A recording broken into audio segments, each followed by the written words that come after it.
Selamat datang di pembelajaran mata kuliah Statistika Bisnis. Hari ini kita masuk ke One Sample Test of Hypothesis. Tetapi materinya tidak hanya saya ambilkan dari bukunya Douglas, tapi saya joinkan atau saya kombinasikan ya dengan buku lain supaya saya lebih mudah menjelaskan kepada Anda semua ya.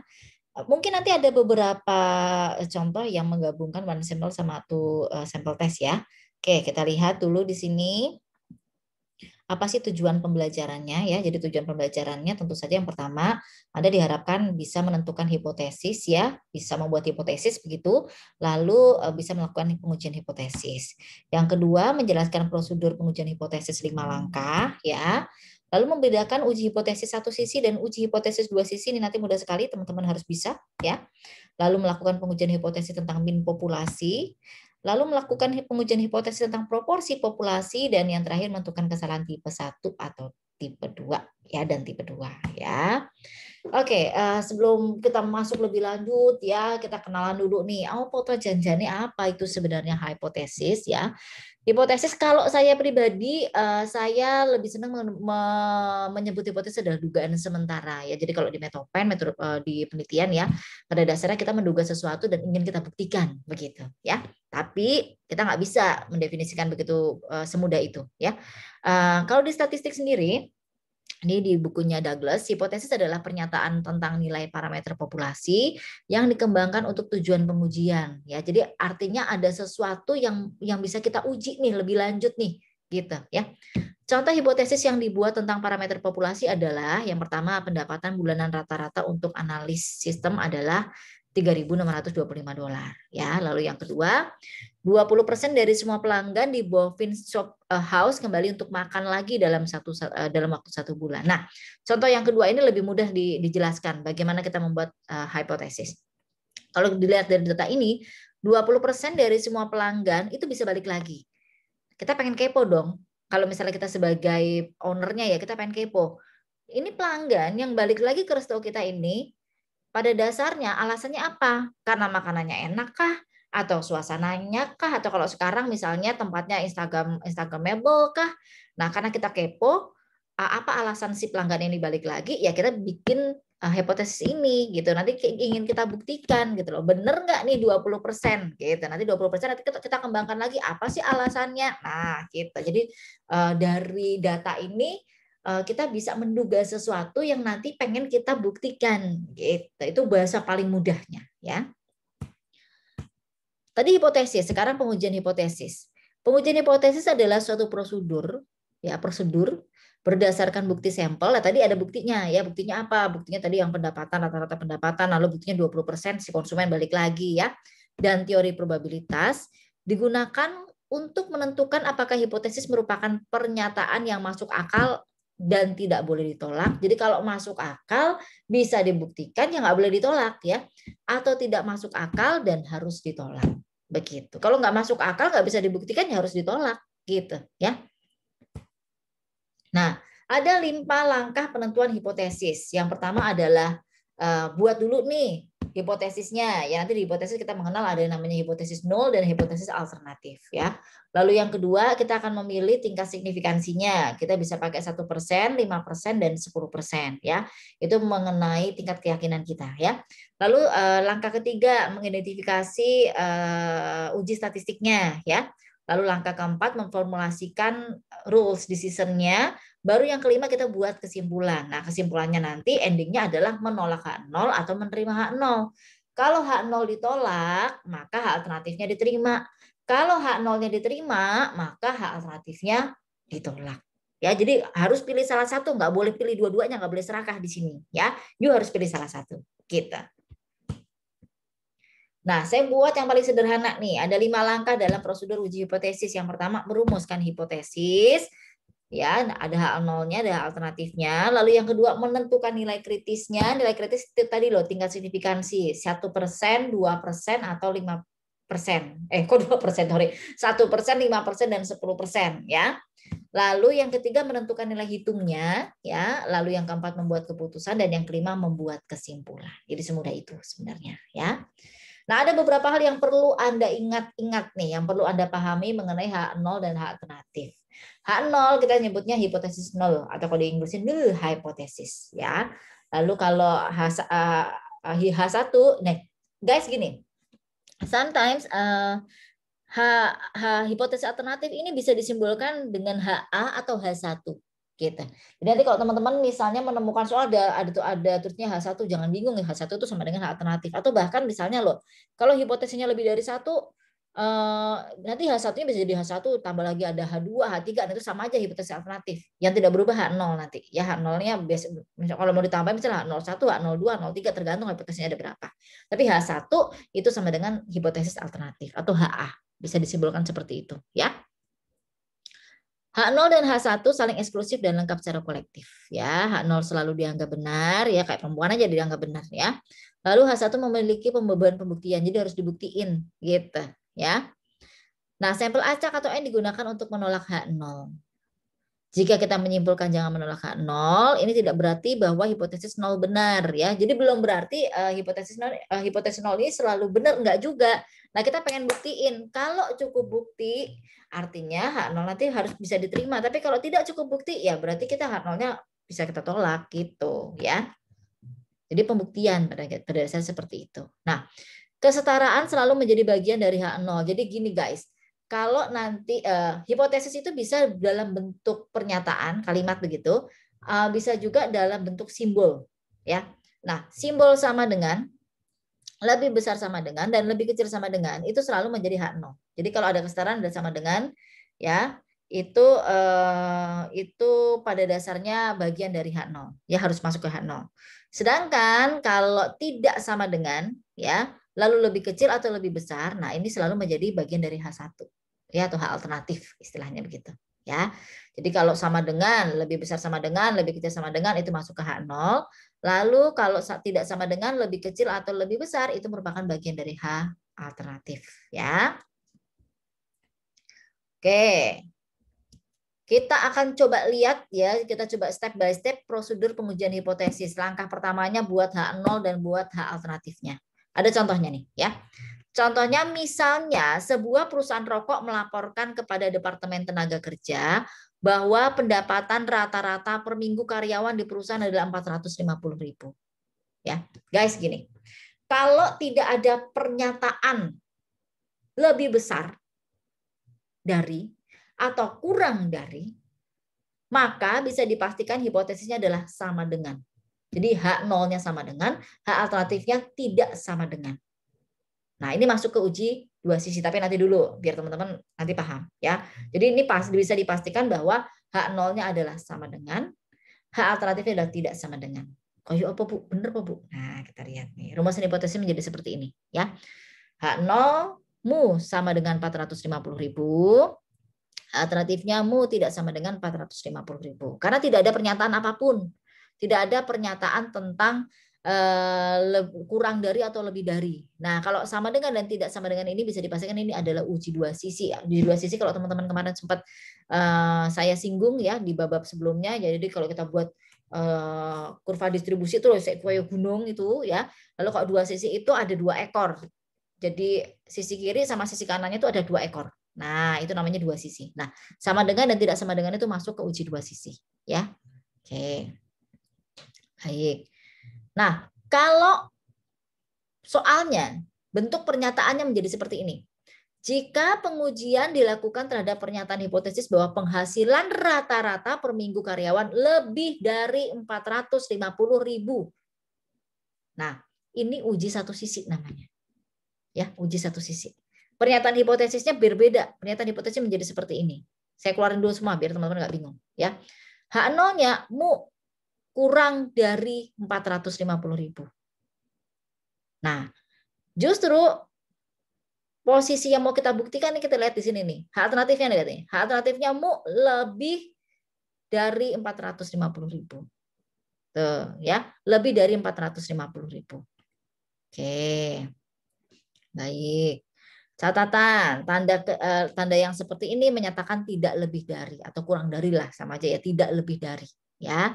Jadi teman-teman jangan bingung gini, Bu, kita kan mau buktiin lebih dari, tapi kenapa jadi di hak alternatifnya? Iya, memang begitu. Kita pengen buktiin di sini. Ya, jadi pasti kalau ada pernyataan lebih dari, ya hak nolnya malah justru seperti ini. Mu tidak lebih dari 450.000, sedangkan hak alternatifnya baru ya lebih dari 450.000.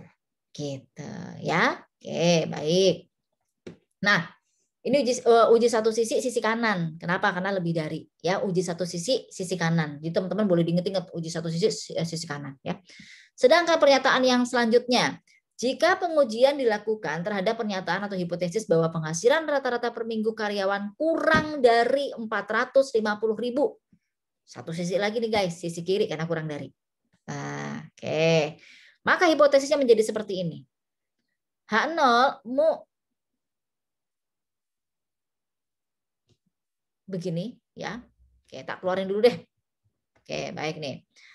H0 mu tidak kurang dari 450.000 ya, tidak kurang dari 450.000 ya, atau kalau kita kan kadang-kadang menyebutnya oh ini pasti lebih besar dari gitu kan. Tapi ini pada dasarnya menyatakan tidak kurang dari ya.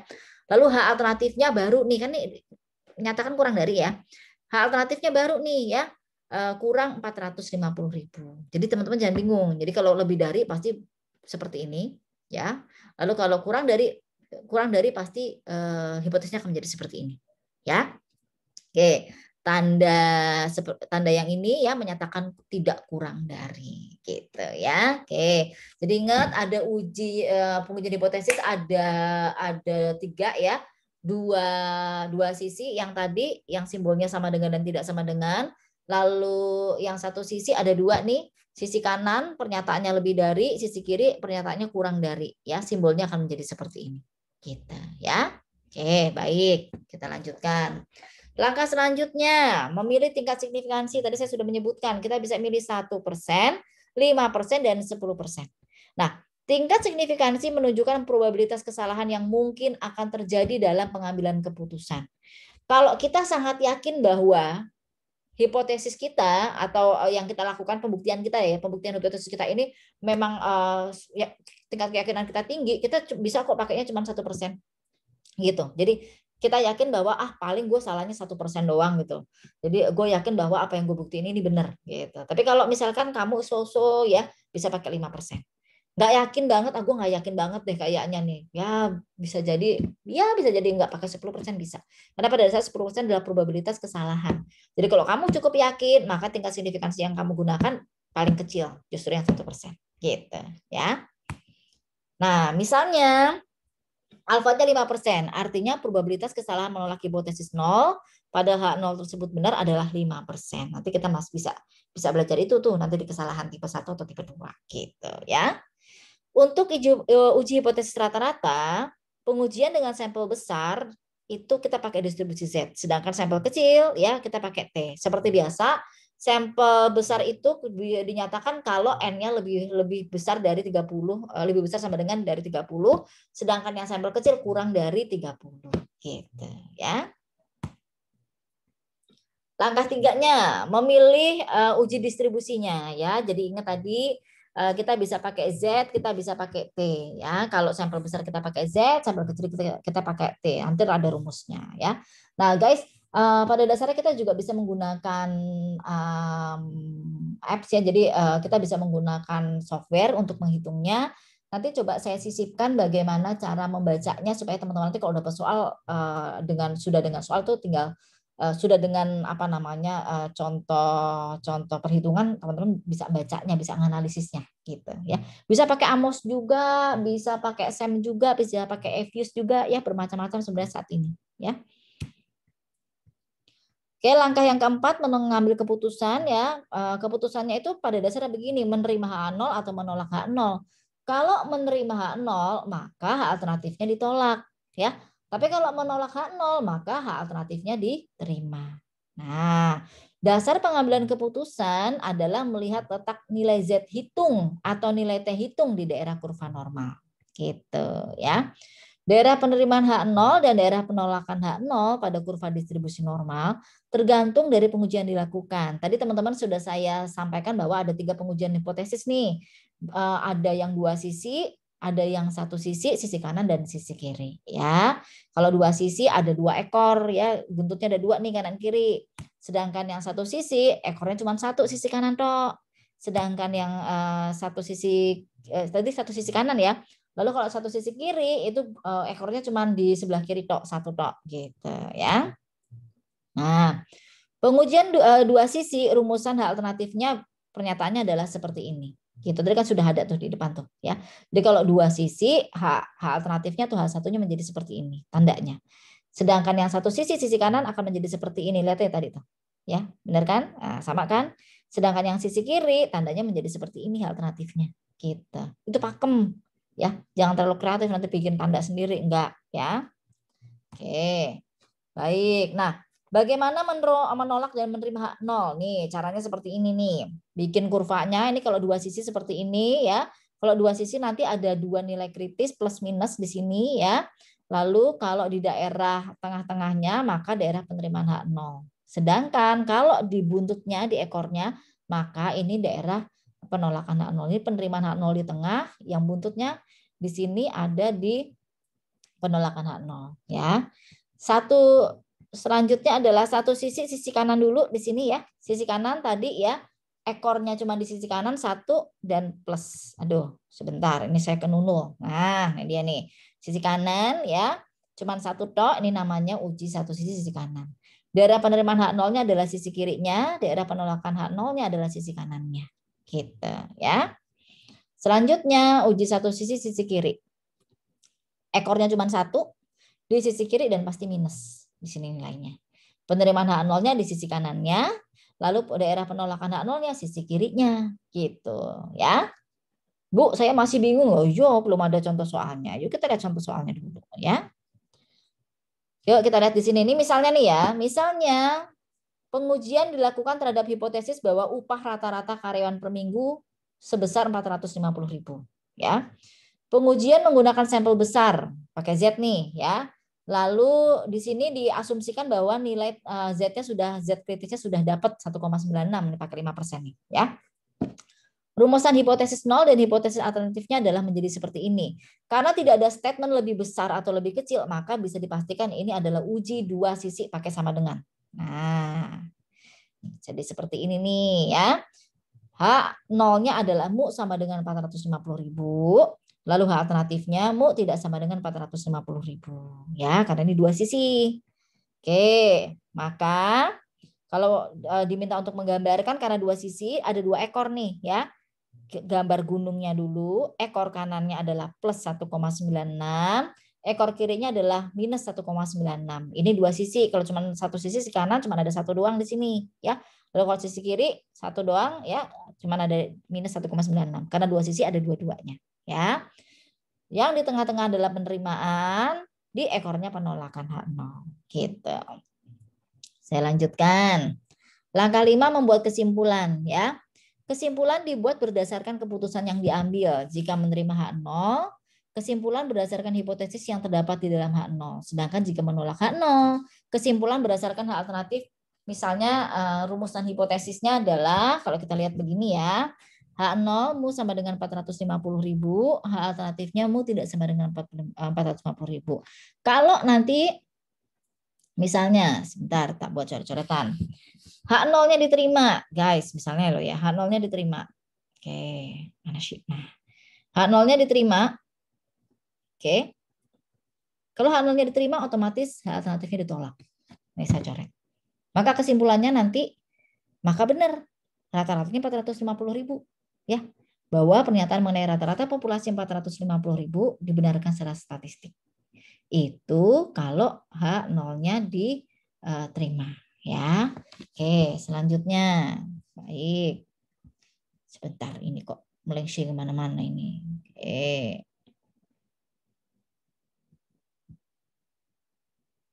Nah, selanjutnya, oke, kita lihat, tak clearin dulu deh.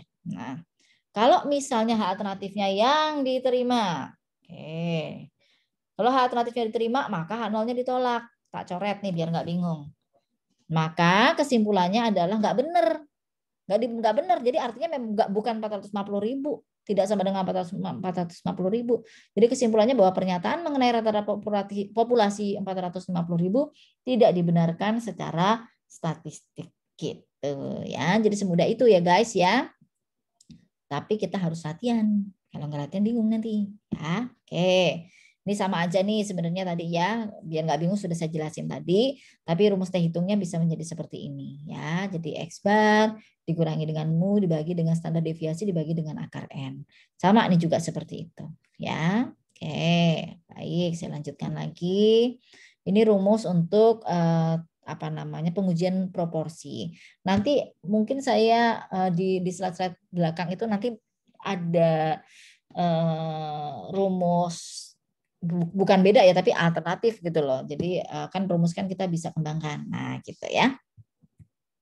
Bukan kita yang mengembangkan, tapi dari teori yang dari ahli yang sebelumnya ya. Oke, kita lihat dulu di sini. Misalnya nih, uji hipotesis rata-rata. Kalau standar atau dengan standar deviasi yang diketahui. Jadi kalau standar deviasi yang diketahui akan seperti apa ya? Kita lihat di sini. Misalnya seorang manajer pengendalian mutu mengatakan bahwa produksi rata-rata semua mesin beroperasi adalah 100 unit dengan standar deviasi 9 unit ya.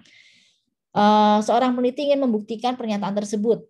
Dari semua mesin yang beroperasi diambil 36 mesin sebagai sampel. Jadi N-nya 36, sampelnya 36 ya. Rata-ratanya 100 unit, standar deviasinya 9 unit ya. Diperoleh informasi bahwa semua mesin tersebut beroperasi pada tingkat rata-rata 98 unit. Jadi X-bar-nya 98 unit. Dengan alfa 5%, apakah informasi yang diperoleh dari data sampel tersebut dapat mendukung pernyataan manajer pengendalian mutu? Lakukan pengujian secara statistik. Tidak ada statement lebih besar atau lebih kecil, maka ini uji dua sisi. Ya, uji dua sisi. Oke, sudah tahu ya uji dua sisi? Berarti H0-nya sama dengan, H alternatifnya tidak sama dengan. Ya, oke, benar nggak Bu? Ya, coba lihat aja. Nih loh, ya. Tadi kan menyatakan bahwa rata-ratanya 100 unit ya. Kita pengen nguji nih bener apa enggak begitu ya. Jadi H0-nya adalah mu sama dengan 100, H alternatifnya adalah mu tidak sama dengan 100 ya. Pakai nilai tadi sampelnya sampel besar, pakai Z ya. Sampelnya sampel besar karena N-nya adalah 36 ya, N-nya 36 ini tadi ya. Jadi sampel besar pakai Z, dua sisi kita bisa lihat di tabel Z yang kemarin saya bagikan. Tak giniin dulu nih, tabel Z 95 karena dibagi 2 ya, 0,475 maka 1,96. Tuh ya. Oke, 1,96. Ingat dua sisi maka plus minus karena dua sisi plus minus 1,96. Langkah selanjutnya cari Z hitungnya. Ini Z kritisnya ya yang plus minus 1,96, selanjutnya Z hitungnya. Z hitungnya masukkan ke rumus ini ya. Z sama dengan X bar dikurangi dengan mu dibagi dengan standar deviasi X bar ya. Ini kan kalau tadi lihat di rumus yang tadi ini kan tadi dijadikan satu. Nah, kalau ini nggak dicari dulu nih standar deviasi X barnya ya. Ini standar deviasi tadi 9 dibagi dengan akar 36 sama dengan 1,5. Dimasukkan ya. X barnya 98, lalu tadi rata-ratanya 100, standar deviasi X barnya 1,5, maka minus 1,33. Nih, tulis ini. Minus 1,33. Jok digambar guys. Nih, digambar ya. Dua sisi berarti saya tak coret-coret ya. Karena dua sisi dia ada plus minusnya. Plus 1,96 minus 1,96. Begitu. Ini namanya Z kritisnya. Digambar begitu ya. Lalu Z hitungnya minus 1,33. Kira-kira di sini nih. Kira-kira di sini. Ya kan minus 1,33. Maka berada di daerah penerimaan H0. Gitu. Keputusannya menerima H0 atau H0 diterima. Kesimpulannya bagaimana? Ya, ingat tadi H0 diterima, H alternatifnya ditolak. Nah, ya. Jadi terbukti nih memang benar tingkat produksi rata-rata semua mesin adalah 100 unit. Dibuat kesimpulannya di sini. Gitu. Gampang kan? Ini uji dua sisi. Oke. Selanjutnya kita lihat di uji berikutnya.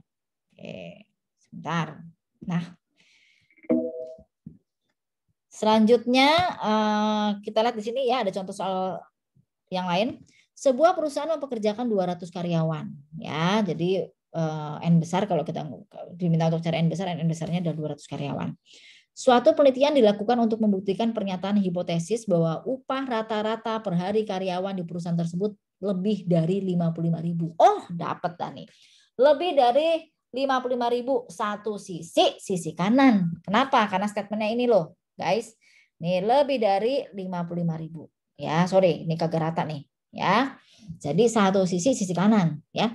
Dengan standar deviasi 12.500, ya. Penelitian dilakukan dengan menggunakan 42 karyawan sebagai sampel.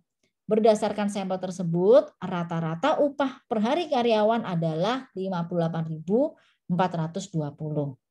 Dengan menggunakan tingkat signifikansi 5%, apakah pernyataan perusahaan tersebut dapat dibenarkan secara statistik? Ya, oke. Ini kan berarti kan kita dapat nih ya. Oke. Kita lihat di sini. Standar deviasinya 12.500, sampelnya 42 karyawan, ya rata-rata upah per harinya 58.420. Ya, kita pengen buktiin, bener nggak nih? Ya, oke, kita pakai 5%. Satu sisi, ini satu sisi pakai alfanya 5%. Lalu ini sampel besar apa sampel kecil? Sampel besar, 42. Ya, oke. Baik, saya lanjutkan. Ini jangan bingung nih, ini soalnya rada menjebak nanti. Oke, kita lihat. Mana sih Tenunu? Nah, baik. Kita buat dulu nih hipotesisnya seperti biasa. Langkah pertama. Oke, membuat rumusan hipotesis. Satu sisi kanan. Nah, jadi seperti ini, ya. H0-nya mu lebih kecil bukan ini ya kalau saya bacanya lebih kecil sama dengan 55.000 ya. Lalu H alternatifnya mu-nya lebih dari 55.000 ya. Rumusan hipotesisnya ingat selalu begini kalau sisi kanan ya. Nah, ini yang unik nih. Ingat nggak tadi guys? Tadi kan di depan saya sudah bilang karena N-nya adalah 42 ya. N-nya 42, N sampelnya 42 itu kan sebenarnya kan sampel besar. Sampel besar kita pakai Z ya. Sampel besar kita pakai Z. Lalu tingkat signifikansinya tadi 5%. Nah, tapi di case ini kalau kita mau gampang shortcutnya kita bisa lihat walaupun ini adalah uji Z ya, uji distribusi Z, kita bisa melihat di tabel T. Kita bisa lihat di tabel T, di tabel distribusi T yang infinite paling bawah. Di buku ada, tapi saya coba ini sama aja nanti. Ini saya ambilin dari yang lain tapi di buku juga ada ya, di buku Douglas juga ada. Infinite 5%. Nah, kita lihat di sini. Mana Bun? Oke, ini infinite ya. Lalu 5%. Tadi 5% ya 0,05 mana? 1,645. Nih, yang ini nih 1,645. Nah, kita pakai yang itu. Jadi jangan bingung ya. Bun, kenapa kita pakai distribusi Z tapi kita pakai tabel T gitu. Itu memudahkan aja sih gitu. Memang kita lihatnya seperti itu. Kita lihat di tabel T yang infinite gitu. Itu khusus yang satu sisi. Kalau dua sisi kita tetap pakai yang tadi karena dibagi dua. Ini kan nggak dibagi dua, gitu ya. Ini nggak dibagi dua. Ingat ini nggak dibagi dua, ya. Oke, baik. Sebentar, tak clear dulu. Ada ini nih. Nah, 1,645 ya sudah dapat ya. Ingat satu sisi kita lihat di tabel T infinite ya. Atau kalau kamu nanti kalau misalnya ujian lihat aja yang ini udah kelihatan. Oh infinite paling bawah, udah paling gampang gitu ya. Oke, baik. Saya lanjutkan. Nah, karena satu sisi kanan berarti nggak ada minus, jadi plus doang, plus 1,645 gitu, 1,645 ya. Benar nggak sih 1,645? Ini ya 1,645 ya, 5% 1,645 gitu ya. Oke, masukkan ya. Lalu menghitung nilai Z. Nah, ini memang agak unik. Kenapa? Karena ada apa ya? Ada nilai populasinya 200 ya. Maka kita menggunakan rumus standar error yang menggunakan faktor koreksi. Kita kemarin udah belajar itu ya guys. Ya, gitu. Karena populasinya diketahui. Jadi karena populasinya justru diketahui dan sampelnya 42 lebih dari 5%, maka harus ada koreksi gitu atau disebut dengan populasi terbatas. Jadi kita buat dulu koreksinya gini gitu. Kita buat dulu standar error untuk faktor koreksinya. Nanti pertanyaannya Bu, kalau misalnya kita nggak diketahui nggak diketahui n besarnya atau tidak diketahui populasinya, ya sudah langsung aja tadi ya, langsung masukin ke rumus tadi. Ini karena berhubung nilai populasinya diketahui, nilai sampelnya diketahui, jumlah sampelnya diketahui, jadi jumlah populasinya diketahui, jumlah sampelnya diketahui, dan ternyata lebih dari 5% populasi ya yang digunakan, maka harus ada faktor koreksinya gitu ya. Ini faktor koreksinya dicari, didapatkan 1718,65. Lalu masukkan ke rumus Z hitungnya ya. Masukkan dalam rumus Z hitungnya, tadi X barnya adalah 58.420, mu-nya adalah 55.000 dibagi dengan standar error X barnya ya dengan faktor koreksi, maka dapat 1,99 plus 1,99 ya. Lalu kita buat keputusan, buat dulu gambarnya nih ya. Saya tak buat coret-coretan. Buat dulu gambarnya.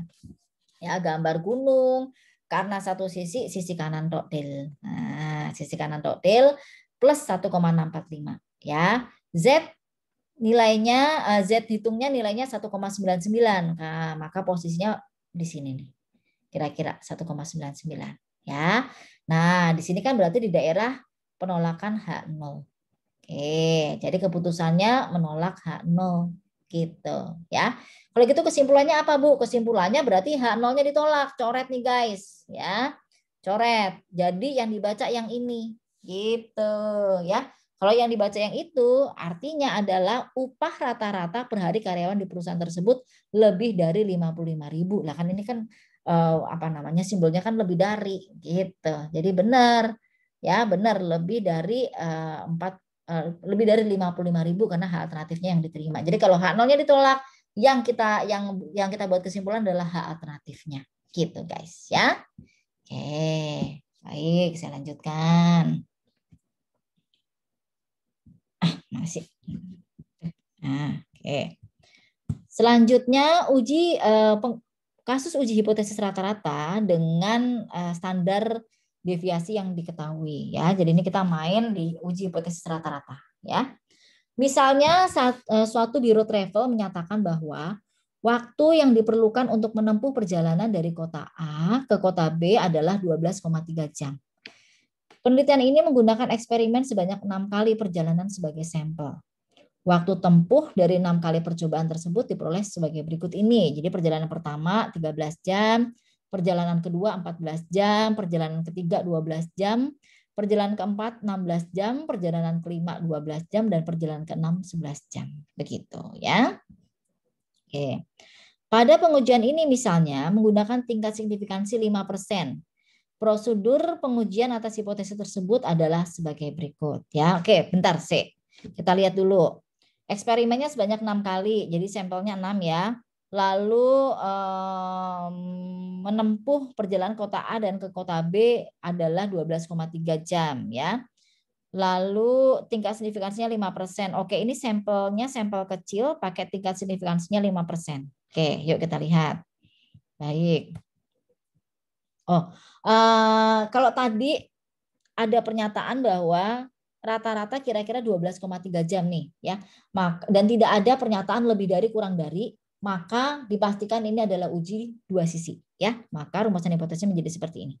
H0-nya mu sama dengan 12,3 jam, H alternatifnya mu tidak lebih dari 12,3 jam ya. Sampel kecil nih ya. Nilai kritisnya oke kita lihat di sini. Nih, tak keluarin dulu. Karena kita pakai T nih, sudah pastikan. Kita nggak bisa lihat infinite ya. Infinite hanya untuk tadi nih, kalau dia sampel besar, sebenarnya pakai Z, tapi satu sisi ya, maka kita langsung lihat infinite. Kalau ini nggak bisa, ini kan sampel kecil. Ini sampel kecil. Sampel kecil ya benar-benar harus kita mengikuti aturan atau kaidah cara mencari di distribusi T ya. Oke. Baik, kita lihat dulu di sini. Tadi alfanya adalah 5%. Ya, 5% maka karena dua sisi dibagi dua guys ya. Karena dua sisi dibagi dua ya. Lalu rumusnya adalah titik koma n, df-nya adalah n minus 1 ya. Nah, tadi n-nya adalah 6 minus 1 jadi 5, sedangkan tadi 5% ya dibagi dua jadi 2,5%. Jadi kita lihat di tabel T di posisi 2,5% atau 0,025 lalu N-nya adalah 5. Ya, oke, baik. Yuk kita buktikan dulu.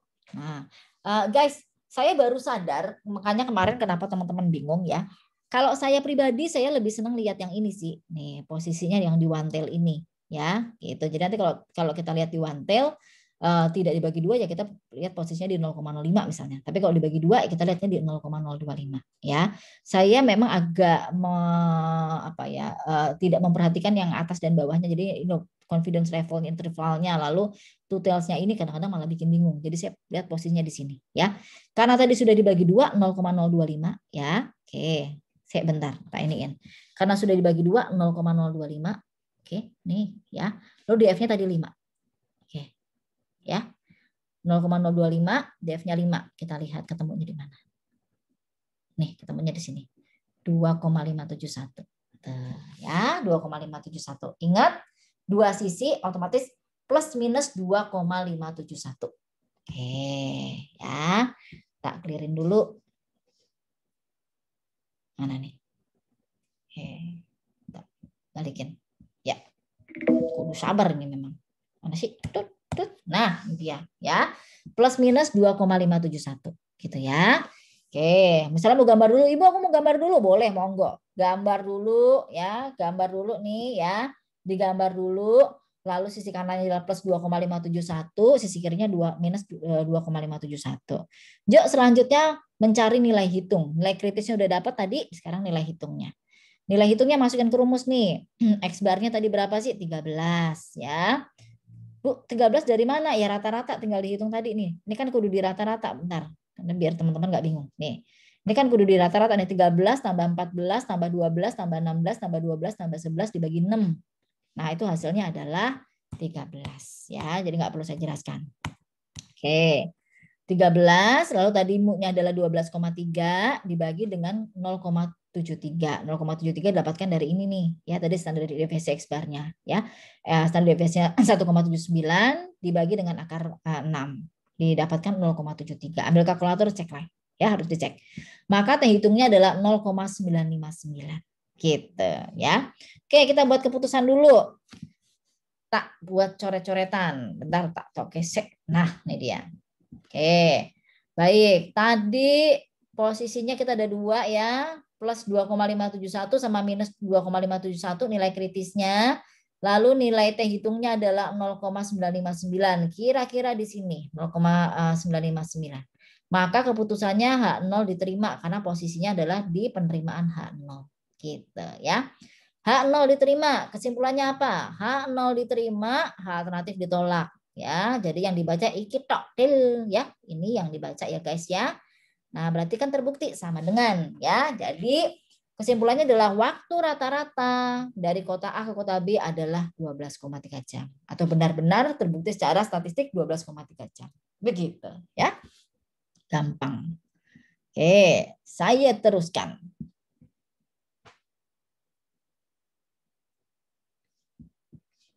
Baik.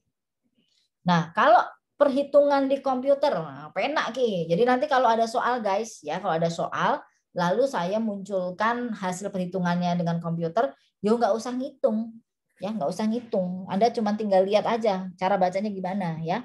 Kalau pakai SPSS gampang, wah pakai SPSS paling penak. Kenapa? Kelihatan nih, min-nya 13 guys, tuh. Standar errornya 0,73, wes untuk KB.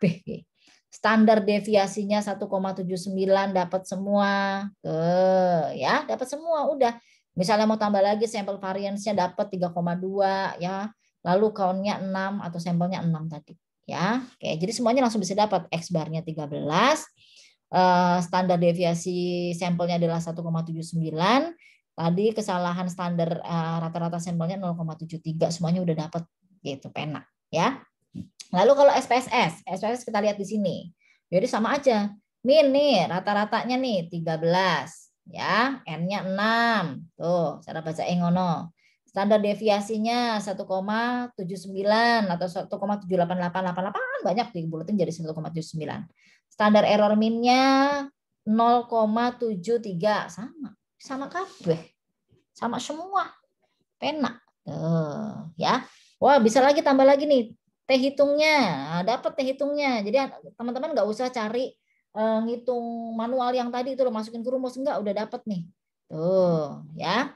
Jadi di sini dapat nilai T hitungnya adalah 0,959, sama semua. Gitu, ya. Yang tinggal dicari apa coba? Yang tinggal dicari adalah nilai kritisnya, karena nilai kritisnya harus lihat tabel tadi, lihat tabel T. Gitu, ya. Oke, baik. Jadi nanti kalau ada soal, sudah ada ininya, nggak usah ngitung manual, ya. Oke, saya teruskan. Contoh kasus. Sebuah penelitian dilakukan untuk membuktikan pernyataan Kepala Dinas Perekonomian suatu daerah, ya, bahwa waktu yang dibutuhkan menyelesaikan suatu berkas perizinan kurang dari 25 menit, ya. Sebuah sampel sebanyak 12 berkas permohonan izin usaha yang dilayani oleh staf pada dinas tersebut diperoleh waktu rata-rata yang dibutuhkan dalam menit untuk menyelesaikan satu berkas adalah 18,17 menit. Dengan standar deviasi sebesar 8,1 menit, ya, dan tingkat signifikansi 5%, apakah dapat disimpulkan bahwa waktu yang dibutuhkan untuk menyelesaikan satu berkas oleh staf pelayanan izin di dinas tersebut kurang dari 25 menit. Nah, jelas iki. Satu sisi ya guys, ini satu sisi. Mu-nya 25 menit ya. Oke, nah ini dia. Mu-nya 25 menit, N-nya 12 ya. Lalu X bar-nya 18,17, standar deviasinya 8,1, tingkat signifikansinya 5%. Nah, ya, uji satu sisi, kurang dari sisi apa berarti? Sisi kiri. Nah, oke, baik. Yuk kita lihat yuk. Bagaimana penyelesaiannya? Ilah, susah amat nih. Nah, oke. Kita lihat benar nggak sih Bu? Kita lihat dong. Nah, kalian ya. Rumusan hipotesisnya karena satu sisi sisi kiri ya. H0-nya mu ya, kalau di sini kalau saya bacanya pasti lebih dari nih. Lebih dari sama dengan 25 ya. Lalu H alternatifnya baru mu kurang dari 25. Kita pengen buktiin alternatifnya nih sebenarnya kalau kayak gini nih ya. Oke, baik. Setelah itu yang kedua adalah cari nilai kritisnya ya guys.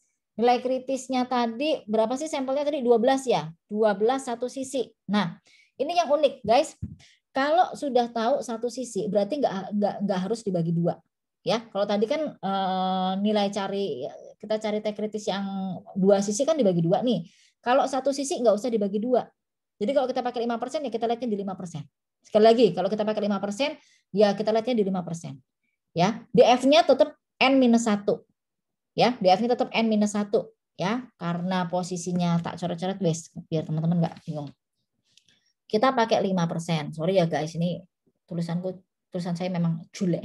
Lalu N-nya -1. N-1 12 kurang 1 berarti 11. Ya. Jadi kita cari di tabel T 5%, lalu DF-nya 11. Ya, benar nggak sih gitu? Oke, kita buktikan. Oh, siapa tahu Ibu salah. Salah ya wis. Oke. Olah, ininya belum. Saya tuh kalau nggak pakai mouse terus agak susah ya, maklum sudah berumur jadi begini. Mana sih ini? Bentar ya. Ya Allah.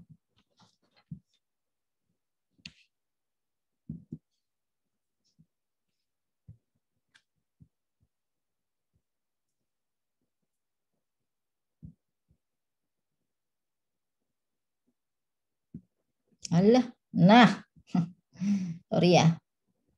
Ini entah kenapa kok jadi susah banget ini.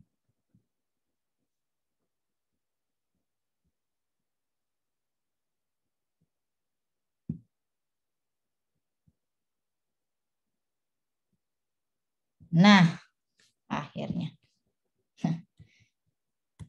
Nah, oke. 5%, tadi 5% DF-nya 11 ya. Kita lihatnya di sini nih. Nih, Ibu, tak coret-coret maning deh. Nih, kita lihat fokusnya di sini nih. Fokus di sini ya, enggak usah kemana-mana ya. 5%, DF-nya 12 kurang 1 berarti 11. Ya. Kita lihat. Ini 5% ke bawah. Ya. Lalu ini 11%. 11 DF-nya 11. Posisinya di sini nih. Nah, ketemu. 1,796. Sekali lagi 1,796. Ya, dapat deh kita. Tak clear dulu. Iya, oke. Ya. Yuk tak balikin ya. Karena uji satu sisi kiri otomatis minus 1,796. Ingat, karena sisi kiri berarti minus 1,796 ya. Sekarang kita cari nilai T hitungnya. T hitungnya masukkan ke rumus nih ya. Cari dulu standar deviasi X barnya ya. S-nya tadi standar deviasi 8,1. Lalu N-nya adalah 12. Jadi akan dibagi dengan akar 12. Dapat 2,34. Cek pakai kalkulator. Masukin ke nilai T hitungnya ya. X barnya 18,17 dikurangi dengan 25 mu-nya. Lalu dibagi dengan 2,34. Didapatkan nilai T hitungnya adalah minus 2,92 ya. Jadi nilai hitungnya T minus 2,92 ya. Lalu kita sekarang buat kesimpulan. Oke, gambar dulu nih ya, karena sisi kiri cuma ada di ini tok, minus 1,796. Nilai T hitungnya minus 2,92 ya, posisinya kira-kira ada di sini. Nih, posisinya di sini ya. Tuh ya, ini posisinya di sini nih. Gitu. Minus 2,92 berada di daerah penolakan H0. Maka keputusannya menolak H0. Nah, H0 ditolak guys. Maka kesimpulannya adalah H alternatif yang diterima. Ya, ini kan kurang. Berarti benar ya. Kesimpulannya adalah waktu yang dibutuhkan rata-rata kurang dari 25 menit. Tuh, gitu. Gampang kan? So easy, gampang banget ya. Jadi teman-teman harusnya bisa. Oke, baik, tak terusin. Selanjutnya kita masuk ke uji hipotesis beda dua rata-rata sampel independen ya. Kalau beda dua rata-rata otomatis ada mu1, ada mu2. Nah, jadi seperti ini nih. Ini untuk satu sisi, sorry, untuk dua sisi ya. Ini untuk dua sisi, ini untuk sisi satu sisi kanan ya. Ini untuk satu sisi kiri. Gitu ya. Jadi seperti itu. Ini dua sisi, ini satu sisi kanan, ini satu sisi kiri. Gitu. Ya. Oke. Baik, saya lanjutkan. Lalu step berikutnya adalah cari nilai kritis tabel T atau tabel Z ya. Nilai hitung bisa digunakan cara manual atau komputer. Keputusannya seperti biasa kayak tadi sama H0 ditolak jika nilai hitung lebih besar dibandingkan dengan nilai tabel dan juga sebaliknya. Lalu kesimpulan ya. Nah, rumusnya ya. Kalau sampel besar, kedua sampel minimal 30 atau lebih dari 30 ya. Ini kalau standar deviasinya diketahui, rumusnya akan menjadi seperti ini. Lalu ini kalau standar deviasinya tidak diketahui ya. Karena ada dua rata-rata, otomatis ada X bar 1, ada X bar 2, ya ada standar deviasi 1 dan 2 ya. Ini janjiannya materi buat besok sih, tapi saya colong ke sekarang ya. Ini kalau mencari standar deviasi X1 dan X2 ya. Ini hampir sama juga seperti ini ya. Kita langsung aja.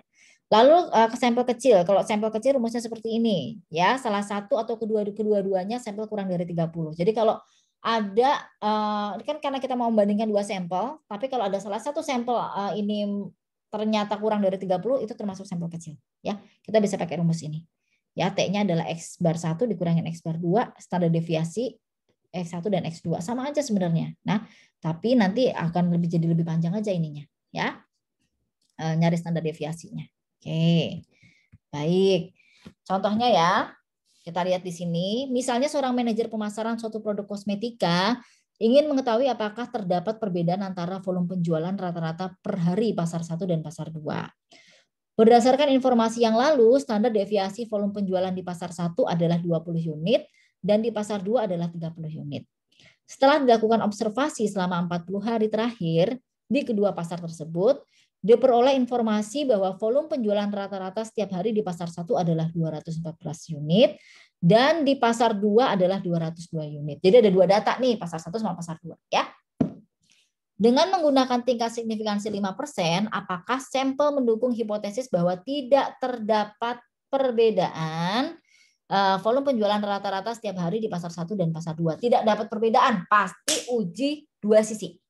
Karena nggak ada statement lebih besar atau lebih kecil. Tidak ada perbedaan, itu dua sisi. Ya. Langkah-langkahnya akan menjadi seperti ini.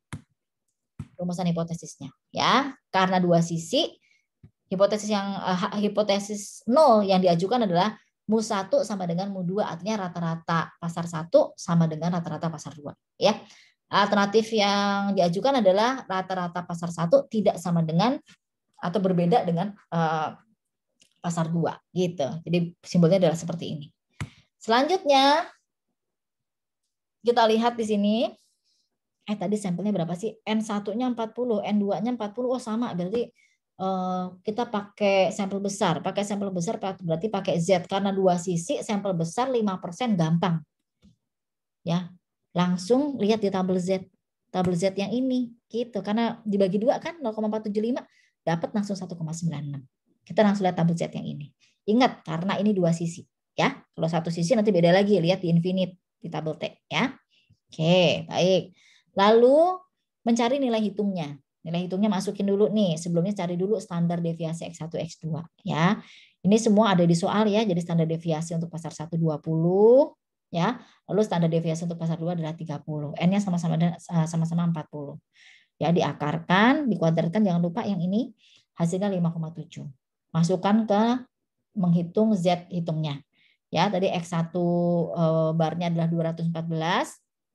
X2-nya adalah 202. Standar deviasi standar error nih ya, standar error dari X bar 1 sama X bar 2 adalah 5,7 ya. Didapatkan 2,11 ya. Maka nilai Z hitungnya adalah 2,11. Keputusannya kita lihat di sini ya. Keputusannya digambar dulu karena dua sisi ada plus 1,96 dan minus 1,96. Begitu ya. Lalu nilai Z hitungnya adalah 2,11. 2,11 kira-kira di sini. Maka di daerah penolakan H0. Keputusannya menolak H0. Ya, menolak H0 dicoret ya. Maka ini yang menjadi kesimpulannya. Ya, jadi kesimpulannya adalah forum penjualan rata-rata di pasar 1 dan pasar 2 secara statistik adalah berbeda atau tidak sama gitu ya. Semudah itu. Oke, baik. Saya lanjutkan. Sampel kecil ya, jika salah satu atau semua sampel yang digunakan kurang dari 30. Oke, contohnya misalnya suatu studi tentang kelompok ekonomi lemah di DIY menyatakan bahwa pendapatan rata-rata pedagang bakso sate tidak berbeda. Hasil observasi terhadap 5 pedagang bakso diperoleh informasi bahwa pendapatan rata-rata pedagang bakso 7.240 dengan standar deviasinya 898,89 rupiah. Sedangkan dari 6 pedagang sate diperoleh informasi bahwa pendapatan rata-rata adalah 7,066 ya. Standar deviasinya 1,046 ya. Jadi sampel untuk pedagang bakso 5, pedagang sate 6 ya. Nah, yang mau diajukan adalah beda apa enggak gitu ya. Oke, ya tidak berbeda. Berarti ini uji dua sisi, sama aja uji dua sisi ya. Oke, yang pertama membuat rumusan hipotesisnya. Ya, jadi pedagang sate tidak berbeda berarti uji dua sisi, rumusan hipotesis menjadi seperti ini. Mu1 sama dengan mu2, H alternatifnya adalah mu1 tidak sama dengan mu2 ya. Lalu selanjutnya langkah yang kedua, memilih tingkat signifikansi karena kita pakai 5% ya. Dua sisi dibagi 2. Kita pakai tabel T. Ingat karena ini sampel kecil kita pakai T. Nah, yang unik adalah begini guys ya. Tadi kan N-nya itu kan ada N-nya kan ada 2 ya, N1 sama N2. Baksonya 5 sampelnya. Kita coret-coret sih. Sampel bakso 5, sampel sate 6 ya. Oke. Nah, rumus untuk uji beda dua rata-rata ini adalah N1 tambah N2 dikurangi 2. Jadi dikurangi 2 ya. DF-nya jadi seperti itu ya. DF-nya menjadi N1 tambah N2 dikurangi 2 ya. Jadi 5 tambah 6 dikurang 2 sama dengan 9. Ya, karena dua sisi tadi 5% dibagi 2. Jadi 2,5%. Jadi kita nanti carinya adalah di tabel T 2,5% ya. Lalu DF-nya 9. Gitu. 9 dapat dari 5 tambah 6 dikurangi 2. Ya. Oke, tak clear dulu. Yuk kita cari ya. Berapa jadinya ya?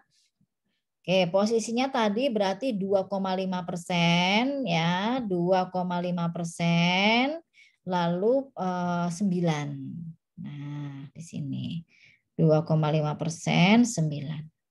Nah, ya dapat deh. Posisinya dari 2,262. Karena dua sisi berarti plus minus ya guys, karena dua sisi jadi plus minus. Oke, baik. Ya, jadi dapat plus minus 2,262 ya. Lalu nilai T hitungnya dicari ya. Cara carinya seperti apa? Bentar, ada nggak di sini? Oke, bentar. Tadi sudah saya masukkan. Nah, ini dia, sorry. Cari T hitungnya ya, cari T hitungnya. Langkah yang ketiga adalah mencari T hitungnya. Tadi N1-nya adalah 5, N2-nya adalah 6, X bar 1-nya 7.240 ya, lalu X2-nya adalah 7.066. Ini standar deviasi 1 dan standar deviasi 2. Masukin ke rumus ya. Teman-teman masukin ke rumus dulu, cari dulu standar deviasi ya. Standar error dari X1 dan X2 ya. Lalu baru nanti dimasukkan ke dalam rumus T hitungnya ya.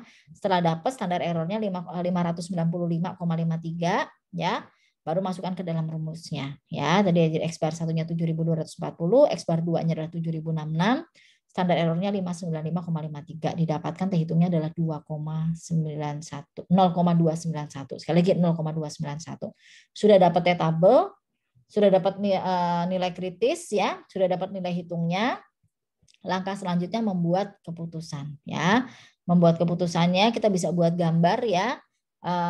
Plus minus tadi ya 2,262, lalu di sisi kanannya adalah plus 2,62, sisi kirinya adalah minus 2,62. Nah, ini posisinya ada di tengah-tengah nih, berada di penerimaan hipotesis 0 nih, kelihatan nih. Walaupun saya nggak gambar, saya tahu nih. Ini pasti berada di daerah H0 gitu ya, penerimaan H0 ya. Jadi kalau H0 diterima, maka sama. Ya, jadi tidak berbeda. Rata-rata pedagang bakso dan pedagang sate sama, tidak berbeda secara statistik gitu.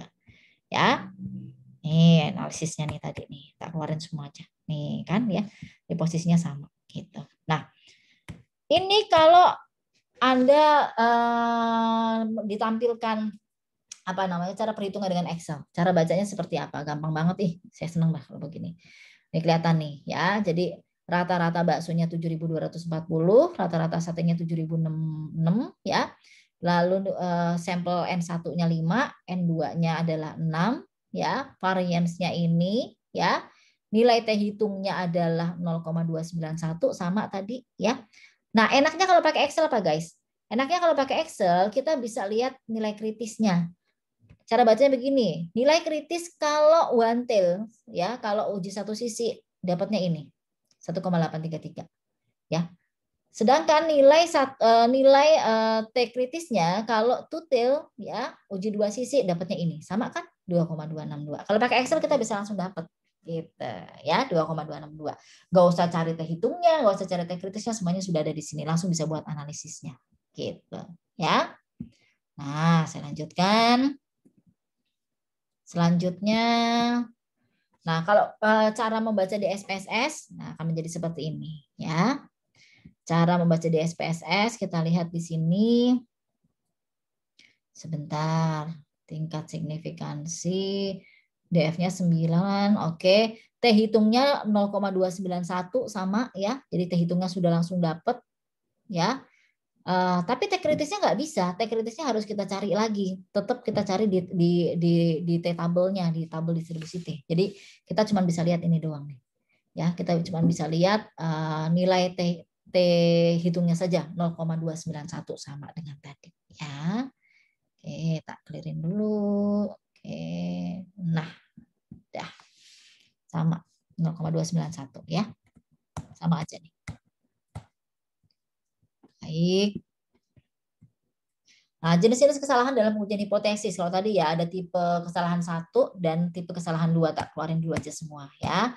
Tipe kesalahan 1 didefinisikan sebagai probabilitas untuk menolak hipotesis 0, padahal hipotesis tersebut benar ya. Lalu dilambangkan dengan huruf Yunani alfa ya, juga dikenal sebagai tingkat signifikansi suatu pengujian. Sedangkan tipe kesalahan 2 didefinisikan sebagai probabilitas untuk menerima hipotesis 0. Padahal hipotesis itu benar-benar salah, ya. Jadi ini istilah di statistik, ya. Nah, ini dilambangkan dengan huruf Yunani beta. P-value apa sih P-value? Kalau kita lihat di sini P-value adalah probabilitas untuk mengamati nilai sampel yang ekstrim atau lebih ekstrim dari nilai yang diamati mengingat hipotesis nolnya benar. Nah, dalam menguji hipotesis kita juga dapat membandingkan nilai P dengan tingkat signifikansi. Jika P-value kurang dari tingkat signifikansi maka H0-nya ditolak. Selain itu H0 tidak ditolak, ya. Oke. Contohnya apa? Jadi misalnya seperti ini, 0,10 memiliki beberapa bukti bahwa H0 tidak benar. 0,05 memiliki bukti kuat bahwa H0 tidak benar.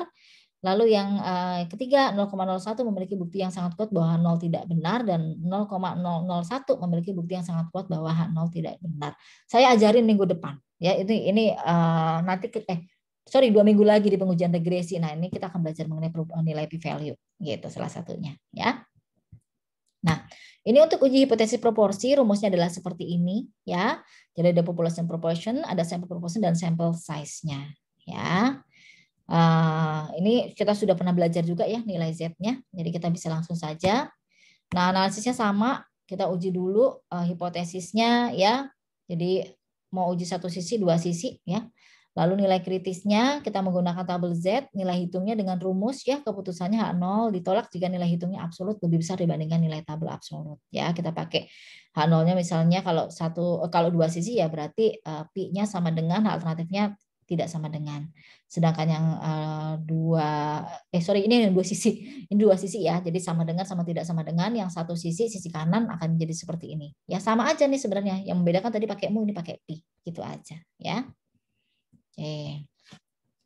Misalnya suatu perusahaan jasa menyatakan bahwa 65% konsumen merasa puas atas pelayanan yang diberikan oleh perusahaannya. Untuk membuktikan pernyataan ini, dilakukan penelitian dengan meminta respon dari konsumen jasa perusahaan tersebut. Setelah dilakukan survei terhadap 250 konsumen yang memberikan respon sebagai sampel, terdapat 165 konsumen menyatakan puas dengan pelayanan yang diberikan. Berdasarkan informasi tersebut, apakah pernyataan perusahaan jasa tersebut dapat dibenarkan secara statistik? Oke, kita lihat di sini ya.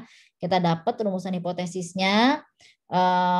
Karena tidak ada pernyataan lebih dari atau kurang dari, pasti uji dua sisi ya. Jadi H0-nya adalah pi sama dengan 0,65, alternatifnya tidak sama dengan 0,65. Nilai kritisnya pakai 5%, dua sisi, langsung saja plus minus 1,96 ya. Nilai Z hitungnya ya kita cari pastinya ya. Nih nilai Z hitungnya carinya dari seperti ini. Cari dulu P-nya berapa ya. Lalu cari dulu berapa standar deviasi dari P-nya ya. Nanti diketahui 0,0302 ya. Lalu masukkan ke dalam rumus ya. Hasilnya adalah 0,331. Ini kan P-nya sudah dapat yang 0,65 ya. Lalu sudah dapat nilai Z hitungnya adalah 0,331 ya. Lalu nilai kritisnya plus minus 1,96 ya. Oke, selanjutnya kita cari analisisnya. Oke, ada dua nilai kritis di sini plus minus nilai Z hitungnya posisinya 0,331 kira-kira di sini daerah penerimaan H0. Maka H0 diterima ya, lalu H alternatifnya ditolak. Ini diterima, ini ditolak, berarti sama dengan. Gitu. Jadi konsumen yang menyatakan puas adalah 65%. Udah semudah itu. Itu. Oke. Saya lanjutkan. Nah, kalau ini unik guys. Kenapa? Jadi kalau teman-teman nanti untuk proporsi ya, ternyata ada hasil dari SPSS ya, hasil dari SPSS itu kita nggak bisa langsung pakai ya. Jadi nilai Z hitungnya didapatkan dari akar chi-square ya. Jadi kita lihat dulu nilai chi-square-nya berapa. Kita lihat dulu di sini nilai chi-square-nya adalah 0,1110. Nah, maka kita pakai 0,11 ini. Akar 0,11 Z hitungnya jadi 0,331. Nah, ini yang mau kita pakai nanti untuk mencari T bukan T, Z hitungnya 0,331 gitu. Terus tinggal dianalisis aja ya. Jadi semudah itu. Oke. Baik. Sebentar.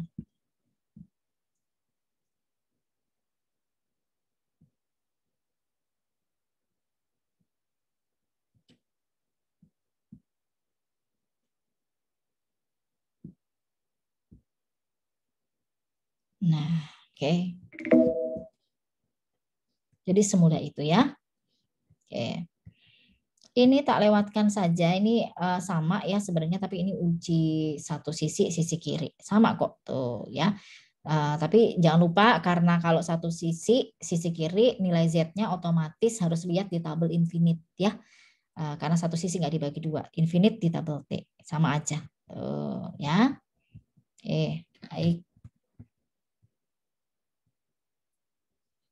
Ini saya, oke, karena waktunya tidak cukup, ini saya teruskan saja minggu depan untuk yang proporsi. Jadi teman-teman belajar sampai dengan sampel rata-rata, dua rata-rata sampel independen tadi ya.